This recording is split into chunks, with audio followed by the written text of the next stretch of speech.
Hair పెట్టుకోవే తల్లి, పూలు పెట్టేసి.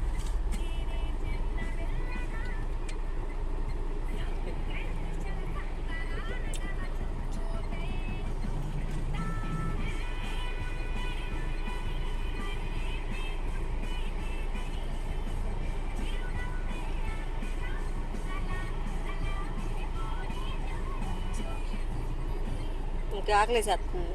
2 గంటలకు ఒకసారి పాలేమన్నారమ్మా. అమ్మా తిన్నా, 2 గంటలకు ఒకసారి పాలు ఇవ్వాలంట. 2 రూపాయలు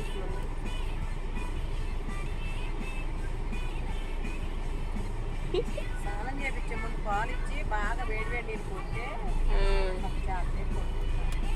నీళ్ళు ఇస్తున్నా, క్యాన్లో పోసి అక్కడి నుంచి ఇంటికాడ నుంచి పంపిస్తున్నాం.